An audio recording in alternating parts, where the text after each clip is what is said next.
Sa kaharian ng Korea sa North Africa, naghihintay ang isang sniper kasama ang kanyang partner para sa kanilang target na dumating. Pareho silang nagtatago at nakatutok ang kanilang mga rifle. Gayunpaman, sa sandaling makita ang target, ang sniper ay hindi mapakali dahil kinikilala niya ng husto ang target. Ang sniper na ito ay walang iba kundi si Cha Dol-gun. Isang flashback ang ipinakita kung saan ipinakita ni Cha Dol-gun ang kanyang kakayahan sa taekwondo. Habang nagsasanay ng iba't ibang galaw, aksidente niyang nabali ang leeg ng kanyang kaspareng. Nang maglaon, nagkamali na naman siya at tinamaan ng malakas ang ulo na naging sanhi ng pagdugo nito. Nang makita ito ng kanyang pamangkin na si Hun, nagsimula itong umiyak, ngunit tiniyak sa kanya ni Cha at sinabing ayos lang siya dahil sanay na siyang masugatan ng ganito. Sa kabila ng kanyang mapanganib na trabaho, gumugugol siya ng kalidad na oras kasama ang kanyang pamangkin na si Hun, tinuturuan siya ng mga diskarte sa judo, karate at taekwondo. Sa bandang huli, tinutulungan pa niya si Hun na makakuha ng black belt. Nawalan ng mga magulang si Hun sa isang aksidente, at inako ni Dol-gun ang responsibilidad na tulungan si Hun na maging isang mabuting tao. Sa kabilang banda, si Jessica Lee, ang direktor ng John at Mark Asia, ay nagsasalita sa isang kaganapan sa gobyerno. Ang John at Mark ay isang nangungunang kumpanya sa paggawa ng armas mula sa USA, ay nakikipagkompetensya laban sa Dynamic, isang Koreanong kumpanya na kilala sa paggawa ng mas mahusay at mas abot kayang sasakyang panghimpapawid. Sa kabila nito, iginiit ni Jessica na ang Thunder aircraft ng kanyang kumpanya ay higit na nakahihigit sa Dynamics, na humahantong sa kanya na maglagay ng bid na mas mataas ng 1 trilyon won. Kailangan gumawa ng desisyon ang gobyerno tungkol dito. Sa kabilang banda, sa kabila ng pagtatrabaho bilang isang stuntman, hindi sapat ang kinikita ni Dol-gun para mabayaran ang kanyang mga bayarin sa bahay. Itinawag sa kanya ni Hun at nag-aalala na kung hindi sila magbabayad ng singil sa kuryente ngayong buwan, mapuputol ang kanilang kuryente. Sinubukan ni Dol-gun na manghiram ng pera sa isang kaibigan, ngunit tinanggihan ito ng kaibigan bilang isang biro. Habang si Hun nabigo, ay itinapon ang mga bote ng alak ni Dol-gun sa basurahan sa labas at hinihiling ni Hun na huminto na sa pag-inom ang kanyang tiyuhin. Habang ginagawa ito, napansin niya ang isang itinapon na handbook na nagpapakita ng pangarap ni Dol-gun na maging Bruce Lee ng Korea. Gayunpaman, dahil sa mga paghihirap sa pananalapi, hindi maituloy ni Dol-gun ang kanyang pangarap. Sa hapunan, masama ang loob ni Hun kay Dol-gun dahil sa hindi pagsuko ng alak at pagsusumikap upang makamit ang kanyang pangarap. Gayunpaman, hindi niya ito direktang ipinapahayag at sa halip ay nagpapakita lamang ng kanyang galit. Si Dol-gun, na nalilito sa saloobin ni Hun, ay tiniyak sa kanya na malapit na siyang kumita ng sapat na pera upang matupad ang lahat ng mga kagustuhan ni Hun. Pagkatapos ay ipinakita niya kay Hun ang isang invitation card na nagpapaliwanag na ang taekwondo team ng Korea ay naimbitahan sa Morocco upang ipagdiwang ang 50 taon ng diplomatikong relasyon sa pagitan ng dalawang bansa. Iminungkahi ni Dol-gun na dapat pumunta si Hun sa Morocco at mag-e-enjoy siya rito, ngunit hindi interesado si Hun. Samantala, sa embahada ng Korea sa Morocco, si Go Hae-ri, ang ahente ng National Intelligence Service ng Korea, ay dumating ng huli sa isang pulong. Inilalagay niya ang kanyang mga file sa mesa, ngunit napagtanto nito na matagal nang natapos ang pulong. Pinagsabihan siya ng Korean ambassador, at sinabing wala pa siyang nakitang intern na naging pabaya. Humingi siya ng paumanhin, at nang umalis ang ibang mga ahente sa bulwagan, maingat na nilock ni Hae-ri ang pinto at nagsimulang magtrabaho sa kanyang lihim na misyon. Sinubukan niyang kunin ang isang aparato na nakatago sa loob ng isang orasan sa dingding, ngunit sa sandaling iyon, isang ahente ng embahada, si Kim Ho-sik, ang pumasok at nagtanong kung bakit niya nilock ang pinto. Mabilis na sagot ni Hae-ri na nagpapalit lang ng damit. Nasiyahan naman sa sagot si Ho-sik at pagkatapos ay umalis, pinayagan si Hae-ri na ipagpatuloy ang kanyang gawain at matagumpay niyang nakuha ang device at itinago ito sa loob ng kanyang lipstick. Samantala, tinanong ni Jessica ang kanyang abogado, si Hong Sung-bum, tungkol sa mga paniniwala ng gobyerno tungkol sa kung aling bid ng kumpanya ang malamang natanggapin nila. Ipinaalam sa kanya ni Hong na kasalukuyang pinapaboran ng Pangulo ang Dynamic Company, na nag-aalala kay Jessica. Iginiit niya na dapat silang gumawa ng paraan upang maimpluwensyahan ang gobyerno pabor sa kanilang kumpanya. Gayunpaman, pinagalitan niya si Michael Almeida, ang Vice President nina John at Mark. Binabalaan niya siya na kung hindi siya gagawa ng isang bagay, maaaring pareho silang nasa malubhang problema. Tinitiyak sa kanya ni Michael na ginagawa niya ang lahat ng kanyang makakaya. Lumipas ang 1 linggo at naghahanda na si Hun para sa opisyal na paglalakbay ng kanyang taekwondo team sa Morocco. Naiinis pa rin siya kay Dol-gun, at dahil sa frustration, ay humihiling na malaman kung bakit galit si Hun sa kanya. Sumagot si Hun na ito ay isang bagay na hindi maintindihan ni Dol-gun. Gumawa si Dol-gun ng piniritong itlog para sa kanya, sinubukan siyang pakainin, ngunit tumanggi si Hun at lumayo. Samantala sa Portugal, may kakaibang nangyayari. Si Michael ay tinutugis ng mga gangster at despiradong sinusubukang makatakas. Sinubukan niyang tawagan ang paliparan, na nagbabala sa kanila na ang Boeing B-357 flight na nakatakdang maglakbay mula Korea papuntang Morocco ngayong gabi ay babagsak, at kailangan nilang ihinto ang paglipad. Gayunpaman, nahak ang kanyang telepono bago niya maihatid ang buong mensahe. Samantala, naghihintay si Hun sa airport para sa kanyang flight. Pinadalhan niya si Dogon ng voice message na nagsasabing papunta na siya sa eroplano. Kabilang sa kanila si Park Kwang-diek, na tuwang-tuwa nang sabihin sa kanya ng kanyang asawa na siya ay buntis.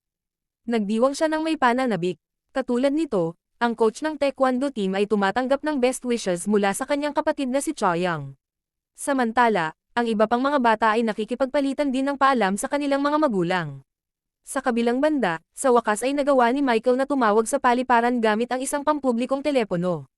Agad niyang binalaan ang isang empleyado na ang eroplanong B-357 ay babagsak at kailangang ihinto. Nagulat ang empleyado, at habang sinusubukan niyang ibahagi ang impormasyong ito sa kanyang mga kasamahan, isang sunog ang sumiklab sa opisina ng paliparan, na nagdulot ng gulat at kaguluhan. Sa gitna ng pagkalito, ang isang estranghero ay nagsabit ng isang electrical chip sa leeg ng empleyado, na naging sanhi ng kanyang pagkawala ng malay. Bumalik sa B-357, nag-e-enjoy si Hun kasama ang mga kaibigan, nagre-record sa kanyang mobile phone, nang hindi sinasadyang nabangga niya ang isang kaina-hinalang lalaki at nahulog ang kanyang telepono. Kinuha ng estranghero ang telepono at ibinalik ito sa kanya, pagkatapos ay umupo, ngunit pinagmamasdan siya ni Hun ng may pag-aalala. Samantala, ang piloto ng eroplano na si Kim Woo-gi, ay tumawag sa kanyang asawa at nagsimulang makipag-usap sa kanya ng romantiko sa Espanyol. Habang nasa Portugal, nahuli si Michael ng mga gangster, na bumaril sa kanya at iniwan siyang patay. Sa kabilang banda, si Hairi ay armado ng baril, tumawag at nagulat sa ginawa ni Michael at hindi maisip na ang lahat ng ebidensya ay nabura.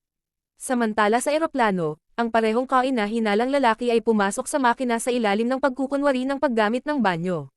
Sinasabotahin niya ang mga cylinder ng oxygen, na nagiging sanhi ng pagkaubos ng hangin sa cabin at pinipilit ang mga pasahero na magsuot ng kanilang oxygen mask.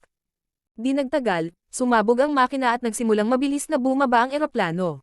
Si Hun na nagtatype ng huling mensahe kay Dogon sa kanyang mobile, ay nawalan ng malay tulad ng ibang mga pasahero. Ang eroplano sa huli ay bumagsak at sumabog sa karagatan ng Moroccan, na ikinamatay ng lahat ng nakasakay. Kinabukasan, kumalat ang balita sa pambansang media. Si Dogon, habang kumakain, ay narinig ang nakakagulat na balita sa TV na ang B-357 ng Dynamic Company, ay nawasak at lahat ng mga miyembro ng koponan ng taekwondo, at iba pang mga pasahero ay namatay. Sa sobrang kalungkutan at kawalang paniwala, nagpumigla si Dogon na kumain at nabigla. Ang presidente ng Korea, si Jungkook Pyo, ay nagpahayag sa publiko ng kanyang kalungkutan sa trahedya at humingi ng paumanhin sa bansa. Nakatanggap si Dogon ng footage bago ang pag-crash ng eroplano, kung saan nakita niya si Hun na nakasakay sa eroplano. Nawasak si Dogon at nagsimulang umiyak nang hindi mapigilan. Sa video, napansin din niya ang kaina-hinalang lalaki na nakabangga kay Hun. Dahil sa pagkabalisa, isinara ni Dogon ang kanyang laptop, hindi makayanan ang nakikita. Dahil ang bumagsak na eroplano ay pagmamayari ng Dynamic Company, ang mga opisyal ng kumpanya ay pampublikong humihingi ng paumanhin para sa pagkabigo ng kanilang teknolohiya ng sasakyang panghimpapawid.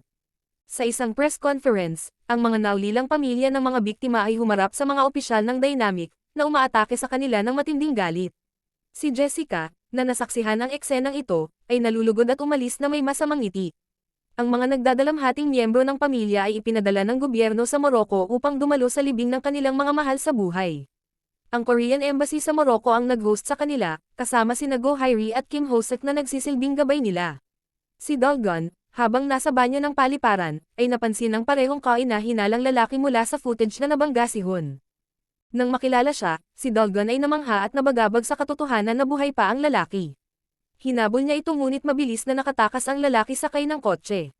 Sumunod si Dogon gamit ang isang taxi at lumapit sa lalaki. Nang harapin siya ni Dogon, tinanong kung sino siya at kung paano siya nakaligtas sa pagsabog, tumugon ang lalaki sa pamamagitan ng pagpapaputok ng baril kay Dogon. Naiwasan ni Dogon ang mga putok, at isang matinding away ang naganap sa pagitan nila. Sa panahon ng pakikibaka, napansin ni Dogon ang isang kakaibang simbolo sa dibdib ng lalaki. Bagamat itinulak palayo, ipinagpatuloy ni Dogon ang laban. Nagawa ng lalaki na saktan si Dogon at makatakas, ngunit ginamit ni Dogon ang kanyang mga kasanayan sa taekwondo at judo para umakyat sa bubong, kung saan kalaunan ay nakita niyang muli ang lalaki. Sinubukan ng sospek na magnakaw ng kotse, ngunit tumalon si Dogon mula sa bubong patungo sa sasakyan, na humantong sa isang malupit na paghaharap. Sa huli, nagtagumpay ang lalaki sa pagtapon kay Dogon at nakatakas. Sa kabilang banda, ang mga naulilang pamilya ay nagtitipon sa isang bulwagan, kung saan dumating si Edward Park, ang CEO ng Dynamic Company Asia, upang makipag-usap sa kanila. Pagpasok pa lang niya ay nag-aapoy sa galit ang mga pamilya na sumugod sa kanya. Si Park Kwang, isang karate master, ay malapit nang maghagis ng upuan kay Edward Park, ngunit napigilan niya ang kanyang sarili nang makita niyang hindi lumalaban si Edward Park at hayagang kinikilala ang mga pagkakamali ng kanyang kumpanya. Ipinaliwanag ni Edward Park na tulad ng pagkamatay ng kanilang mga mahal sa buhay sa pagbagsak ng eroplano, ang kanyang sariling pamilya ay naging biktima rin ng katulad na trahedya ilang taon na ang nakararaan. Ipinaalam niya sa kanila na ang punong tanggapan ng Dynamic ay sumang-ayon na mag-alok ng kabayaran para sa kanilang mga pagkalugi, ngunit iginiit na dapat silang manindigan at humingi ng hustisya sa korte. Binigyang diin ni Edward Park na hindi mapapalitan ng pera ang buhay.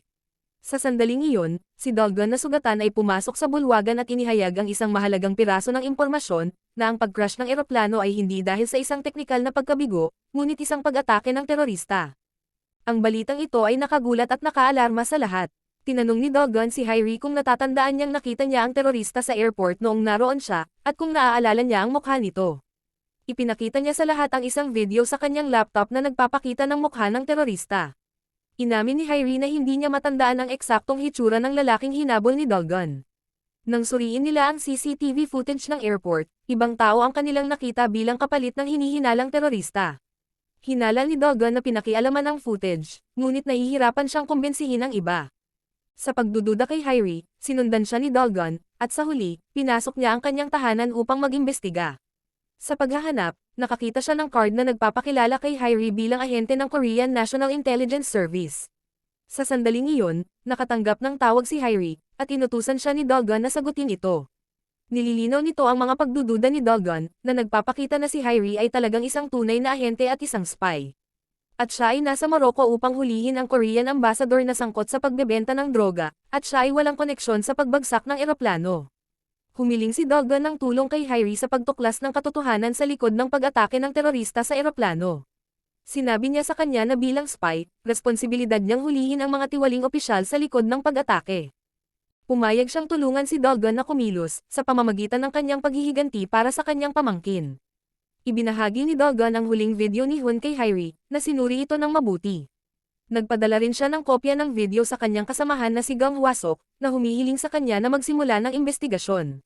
Samantala, sa Blue House, pinagtatalunan ni Pangulong Jungkook Pyo, Punong Ministro Hong Sun-jo, Senior Kalihim Yoon Han-ki, at Ministro ng Depensa na si Park Man yung kung alin sa Dynamic o John at Mark, ang dapat higawad ang kontrata sa kawaninang hukbo ng pagtatanggol. Iminungkahi ng Pangulo na dahil nabawasan ang tiwala ng publiko sa Dynamic pagkatapos ng pag-crash ng eroplano, ang John at Mark ang dapat piliin sa halip. Gayunpaman, ang Ministro ng Depensa na si Park Man yung ay naninandigan na ang pagpili sa John at Mark ay magiging isang mabigat na pinansyal na pasanin sa pambansang kabangyaman dahil sa kanilang mas mataas na gastos. Naniniwala siya na karaniwan ang mga aksidente sa sasakyang panghimpapawid, at dapat pa ring isaalang-alang ang Dynamic. Ito ay humantong sa isang mainit na pagtatalo sa pagitan ni Yoon Han-ki, na sumusuporta sa John at Mark, at Park Man-yung. Sa huli, pinaalis silang dalawa ni Pangulong Jungkook Pyo sa pulong. Ipinaalam sa telepono ni Hyrie sa kanyang pinuno ng dibisyon na si Kang Ju-chul, na sa kanyang pagsisiyasat sa pagkamatay ni Michael sa Portugal, pinaghihinalaan niya na hindi ginawa ni Michael ang hindi maisip na ginawa niya, ngunit pinatay siya. Nagulat si Kang Ju-chul sa paghahayag na ito, at sabik na malaman ang higit patungkol sa sitwasyon. Inaaliw ni Hyrie ang mga naulilang miyembro ng pamilya at inayos na makabalik sila sa Korea. Pinasalamatan nila siya sa kanyang mabuting pakikitungo. Sa kabilang banda, nagpa siya si Dogon na hindi na bumalik sa Korea, ngunit manatili sa Morocco upang mahanap ang terorista. Gayunpaman, nang buksan niya ang kanyang laptop, laking gulat niya nang makitang nawala ang video ni Hun. Nakita niya ang isang empleyado ng hotel na mukhang kain na hinala at sinimulan siyang habulin. Naabutan siya ni Dogon, ngunit dumating ang Moroccan police at inaresto silang dalawa. Samantala, iniimbestigahan ni Hwasok sa tanggapan ng NIS ang video ni Hun, at gumagamit ng advanced na sound detection system upang matukoy na nagsasalita ng Spanish ang kain na hinalang lalaki. Samantala, ipinaalam ni Kim Ho-suk kay Hyrie na si Dogon ay inaresto ng pulisya. Pareho silang tumungo sa istasyon ng pulisya, kung saan sinusubukan ni Dolgon na ipaliwanag na ninakaw ng empleyado ng hotel ang video mula sa kanyang laptop. Gayunpaman, itinanggi ng empleyado ang akusasyon. Sa galit, hinawakan ni Dolgon ang empleyado sa kanyang leeg. Nagbanta ang pulis na babarilin si Dolgon kung hindi siya bibitaw, ngunit si Hyrie ay namagitan sa tamang oras upang pigilan sila. Pinalaya si Dolgon ngunit pinarusahan dahil sa paglabag sa batas, habang ang empleyado ng hotel ay pinalaya.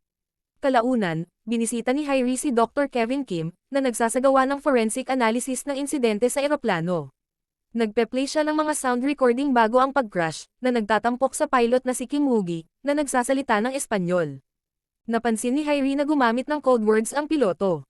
Kung ikukumpara ang mga recording na ito sa oras ng pag-crash, napagpasyahan niya na ang pag-crash ay talagang sanhi ng pag-atake ng terorista.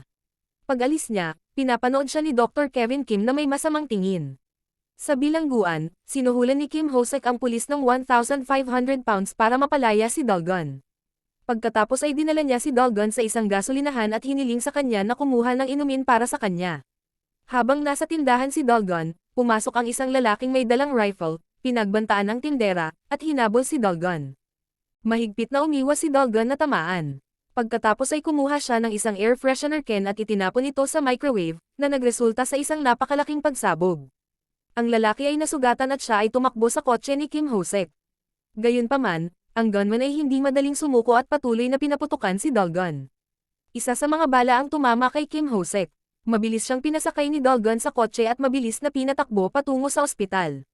Pagdating sa hospital, isinugod ng mga doktor si Kim Hosek sa operasyon. Pagbalik ni Hyrie sa kanyang flat, bigla siyang inatake ng isang lalaking nakamaskara. Gayunpaman, nagawa niyang talunin siya at mabilis na kumuha ng baril sa kanyang drawer. Hiniling niya na tanggalin niya ang kanyang maskara, na nagpapakita na siya ang parehong empleyado ng hotel na nauna nang nakaharap ni Dolgon. Inutusan niya itong tawagan ang taong nagbayad sa kanya para patayin siya. Dinayal niya ang numero at kumonekta ang tawag sa telepono ni Kim Hosek. Sinagot at ipinaalam ni Dolgon na binaril si Kim Hosek at kasalukuyang sumasailalim sa operasyon. Nagulat at ipinaliwanag ni Hyrie ang sitwasyon kay Dolgon, na inihayag na ipinadala ni Kim Hosek ang asasin upang patayin siya. Parehong nagulat si Dolgon at nagmamadaling hanapin si Kim Hosek sa ward ng ospital, ngunit natuklasan nito na siya ay nakatakas. Hinabol niya ito at sakto namang dumating si Hyrie para sumama sa pagtugis. Nakuha nila si Kim Hosek at tinanong tungkol sa kanyang pagkakanulo at kung kanino siya nagtatrabaho.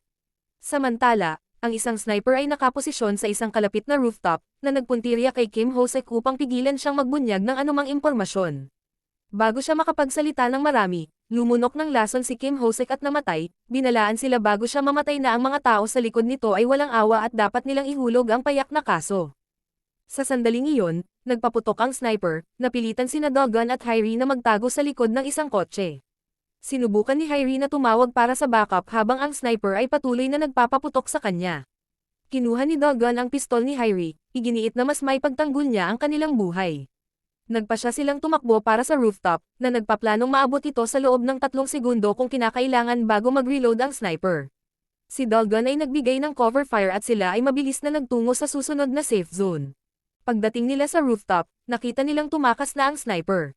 Pagkatapos, isang hindi pangkaraniwang utos ang inilabas ng mas matataas na opisyal ng NIS at biglang ipinadala ang isang koponan upang hanapin ang dibisyon ni Hwasok. Sinasabi nila na nandyan sila upang matiyak ang pagsunod sa mga patakaran sa privacy. Si Hwasok ay desperadong nakikiusap sa kanila na huwag kumuha ng partikular na flash drive. Hindi niya isiniwalat na naglalaman ito ng video ni Hun na ipinadala sa kanya ni Hyrie. Sa halip, sinabi niya sa kanila na hawak nito ang kanyang mga pribadong larawan at hinihiling na ibalik ito. Gayunpaman, iginiit ng mga opisyal na inutusan sila ng mas mataas na awtoridad na imbestigahan ang lahat.